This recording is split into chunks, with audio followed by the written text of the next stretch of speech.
교회에 오시면 참으로 놀라운 사실 중에 하나는 전혀 알지도 못하는 사람들이 모여서 함께 예배하고 함께 밥을 먹고 그리고 또 서로를 향해서 시간이 지나면 형제라 자매라 부르는 그런 일들이 있다는 것입니다. 생긴 것도 너무 다르고 부모님도 다르고 남자 여자 성도 다르고 성격도 다르고 집안도 서로 각기 다름에도 불구하고 우리는 서로를 향해서 형제 자매라고 부르고 있는 것입니다. 뿐만 아니라 우리는 그리스도 안에서 하나다, 우리가 하나됨을 이루었다라는 말을 우리는 종종 듣게 됩니다. 오늘 본문 말씀은 이렇게 서로 다른 사람들이 어떻게 하나가 될 수 있는지에 대해서 말씀해주고 있습니다. 어떻게 너무나도 다른 사람들이 한 형제 자매가 되어서 서로 사랑하고 서로의 것을 아낌없이 나눠주는 그런 관계가 될 수 있는지에 대해서 오늘 우리에게 알려주고 있는 말씀인 것입니다. 먼저 오늘 본문 2절과 3절 말씀해 보시면 두 부류의 사람이 에베소 교회 안에 있었다라고 소개하고 있습니다. 어떤 부류의 사람을 소개하고 있습니까? 2절 말씀해 보시면 그때의 너희는 이라고 할 때 이 너희는 이라는 이 부류, 그리고 또 3절 말씀해 보시면 우리도라고 하는 우리라는 부류를 소개해 주고 있습니다. 먼저 2절 말씀에 나온 이 너희는, 이 사람들은 지금 터키 지역인 이 소아시아 지역에 살고 있는 이방인들을 말합니다. 곧 이방인 그리스도인이라는 것입니다. 그리고 3절에서 말하는 우리도라는 것은 사도 바울 자신을 포함한 유대인 그리스도인들을 말하고 있는 것입니다. 1세기 초대교회 당시 이방인과 유대인의 담은 우리가 지금 생각하는 것보다 훨씬 더 심각한 것이었습니다. 유대인들은 자신들이 할례를 받고 하나님께로부터 약속의 언약을 받은 자들이고 하나님의 선택받은 민족이라는 것에 대해서 상당한 자부심을 가지고 있었습니다. 이와는 달리 이방인들은 하나님의 약속들에 대해서는 관계가 없고 그리고 소망도 없고 하나님도 없는 자라는 그런 핀잔을 유대인들로부터 받았습니다.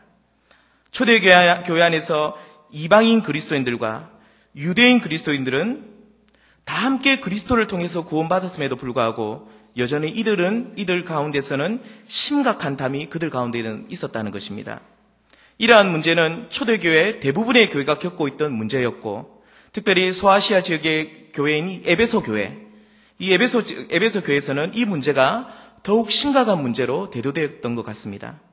사도 바울은 에베소 교회 안에 이러한 담을 없애기 위해서 오늘 치료책을 제시해주고 있습니다.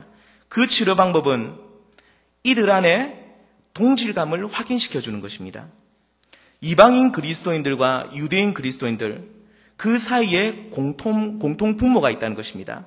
비록 혈통도 출신도 영적 유산도 서로 다르지만 이들에게는 동일한 어떤 동질감들이 그들 안에 있다는 사실을 오늘 바울은 확인시켜주고 있는 것을 볼 수가 있습니다. 먼저 이들이 그리스도 밖에 있었을 때 어떠했는지에 대해서 먼저 설명해 주고 있습니다. 그 모습이 똑같았다라고 그들은 오늘 사도 바울은 말하고 있습니다. 1절 말씀해 보시면 이들이 그리스도 밖에 있었을 때에 허물과 죄로 죽었다라고 말하고 있습니다. 허물은 하나님이 정하신 경계선을 일부러 그리고 적극적으로 범하는 것을 말합니다. 그리고 죄라는 것은 소극적인 의미에서 악을 범하는 것입니다. 하나님이 정하신 표준에 못 미치는 것을 죄라고 말하는 것입니다. 중요한 것은 이방인과 유대인들이 그리스도 밖에 있었을 때 이러한 죄와 허물로 말미암아 죽었다라고 말합니다. 하나님께서는 그리스도 밖에 있었던 유대인과 이방인들을 향해서 사망 선고를 하셨던 것입니다. 운동선수처럼 튼튼한 몸을 가졌고 미스코리아처럼 얼굴이 아무리 예쁘고 잘생겼다 하더라도 허물과 죄의 문제를 해결하지 않은 사람들은 이미 죽은 사람들이다라고 그렇게 말하고 있는 것입니다. 육체는 살아있을지는 몰라도 그 영혼은 이미 죽은 상태라는 것입니다. 그리고 이렇게 그리스도 밖에서 죄의 문제를 해결하지 못한 사람들은 오늘 또 본문 2절 말씀해 보시면 세상 풍조를 따르고 공중의 권세 잡은 자를 따른다라고 말합니다. 여기서 세상 풍조를 따른다는 말은 하나님을 떠난 사회 전체의 가치체계를 따라간다는 그런 말입니다. 하나님의 말씀이 아니라 세상의 가치관을 따라가는 인생을 살고 있다는 것입니다. 다른 말로 말하면 세상 문화에 예속된 상태, 노예된 상태로 살아가고 있었다는 것입니다. 사도 바울은 유대인 그리스도인들과 이방인 그리스도인들에게는 이러한 동일한 과거가 있었다 하는 것을 지금 말하고 있는 것입니다. 이들의 혈통이 어떠하든지, 이들이 많이 배웠든지 적게 배웠든지 서로 동일한 과거를 가지고 있다는 것을 지금 말해주고 있는 것입니다. 그리스도 밖에서 악한 사탄의 꾀임에 빠져서 늘 고통받았던 동일한 아픔을 너희들이 가지고 있다는 것을 지금 말씀해주고 있는 것입니다. 우리는 보통 누구를 만나면 그들의 삶의 궤적을 읽어나가면서 서로에게 공통점을 찾아가려고 합니다. 같은 지역 출신, 같은 학교 출신, 같은 종씨, 같은 취미를 우리가 가지고 있지 않은지 이렇게 서로 말을 하면서 확인하려고 합니다. 그래서 혹시나 이러한 여러 가지 요소들 중에 하나라도 같은 것이 있으면, 곧 공통분모를 우리가 하나 발견하게 되면 마치 우리는 이산가족을 만난 것처럼 얼마나 기뻐하는지 모릅니다. 이러한 인간의 마음을 잘 알고 있는 하나님께서는 서로에게 깊은 적대감을 가지고 있던 에베소 교회의 이방인과 유대인 그리스도인들에게 오늘 사도 바울은 편지를 보내면서 너희의 과거가 동일하다고 지금 계속해서 말하고 있는 것입니다. 너희가 그리스도 밖에 있었을 때 참으로 형편없는 모습으로 살고 있었다라고 강조하고 있는 것입니다. 너희는 참으로 불쌍한 인생이었다는 것입니다. 그러니 너희들도 서로에 대한 적개심을 버리고 동병상련의 마음을 가지고 서로에 대해서 불쌍히 여기고 품어주는 마음이 있기를 사도 바울은 원하고 있는 것입니다. 그리고 바울은 더 나아가서 유대인 그리스도인과 이방인 그리스도인들이 동일한 과거가 있었을 뿐만 아니라 동일한 하나님의 사랑을 받고 있는 사람들이라는 것을 지금 확인시켜주고 있습니다. 먼저 4절 말씀을 보시면 긍휼이 풍성하신 하나님이 우리를 사랑하셨다라고 말합니다. 즉 이 말은 허물과 죄로 죽은 우리들이 구원받을 수 있었던 것은 긍휼이 풍성하신 하나님의 사랑 때문이라는 것입니다. 잘생겼던 못생겼던 어떤 신분의 사람이든지 이방인이든지 유대인이든지 우리 모두는 하나님의 사랑 때문에 그 은혜로 구원받았다는 것입니다. 이 말은 본문 9절 말씀처럼 우리의 행위로 구원받은 것이 아니라는 것입니다. 하나님 앞에서 선을 행한 능력이 전혀 없는 우리들이 그 행위가 아니라 오직 하나님의 긍휼하신 사랑으로 구원받았다는 사실을 지금 말씀해주고 있는 것입니다. 이와 같이 바울은 이방인 그리스도인과 유대인 그리스도인들이 함께 모여 그들이 적개심이 아니라 하나됨을 이루고 교회를 이룰 수 있는 분명한 이유를 말하고 있습니다. 그것은 너희들이 전에 똑같이 비참한 형편이 있었다는 것입니다. 뿐만 아니라 지금 너희들이 그 긍휼이 풍성하신 하나님의 사랑을 받고 있다는 사실을, 지금 이 두 가지 사실을 계속해서 강조하고 있는 것을 볼 수가 있습니다. 이러한 비참한 가운데 살 때 너희들이 하나님의 그 긍휼하신 사랑으로, 어떤 조건도 보지 않는 하나님의 무조건적인 사랑으로 너희들이 구원받았으니 이제 그 사랑으로 인해 구원받은 너희들은 이제 함께 구원의 길을 가는 그러한 운명 공동체가 되었음을 지금 강조하고 있는 것을 볼 수가 있습니다. 그러므로 오늘 이 말씀을 통해서 우리들도 생각과 마음이 흩어져 있는 오늘날 우리 교회 성도들이 정말로 우리가 하나 될 수 있는 길이 오늘 또 이 말씀을 통해서 여기 있다고 봅니다. 곧 비참했던 우리의 과거를 다시 한번 생각해보고 그 은혜로 구원받은 사실에 대해서 다시 한번 우리가 감사할 때에 흩어진 우리의 마음이 하나 될 수 있는 것입니다. 여기 혹시 해병대 출신이 계십니까? 그들은 그것 하나만으로도 어떤 사람인지 묻지 않고 강한 동질감을 가집니다. 같은 고향 사람들은 어떠합니까? 타 지역에서 같은 고향 사람을 만나면 정말로 강한 동질감을 가지고 서로의 마음을 잘 나누는 것을 볼 수 있습니다. 그런데 우리는 어떠합니까?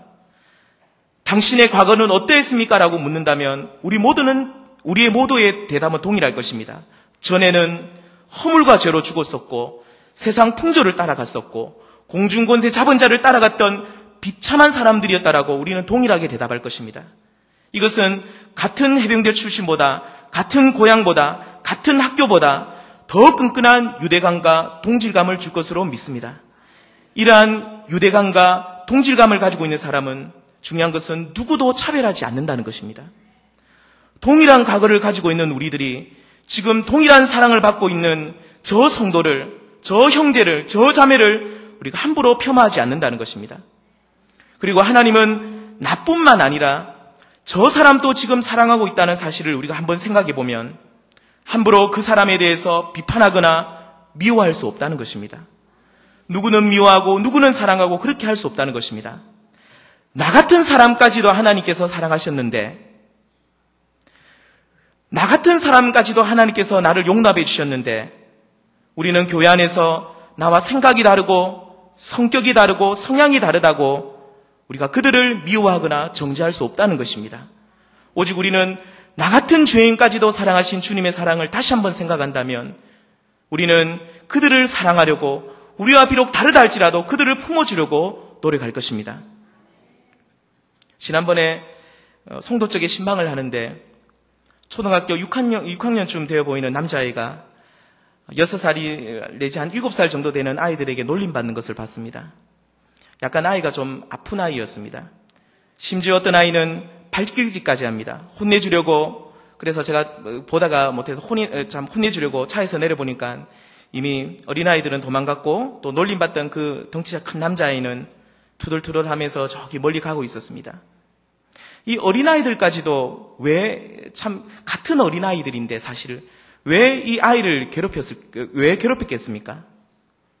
인간의 본성 속에 자리 잡고 있는 우리 안에 있는 악한 죄악 때문이라고 생각합니다. 사람들은 자기보다 조금만 못하다고 생각하면 우월감을 가지고 상대방을 괴롭히려고 합니다. 이러한 모습이 심지어 어린아이들에게까지도 있다는 것입니다. 우리들도 마찬가지입니다. 다른 사람들에 대해 우월감을 가지고 무시하거나 아니면 열등감을 가지고 우리는 쉽게 비굴해지기 쉽습니다. 이러한 모습은 교회 안에서도 얼마든지 일어날 수 있다는 것입니다.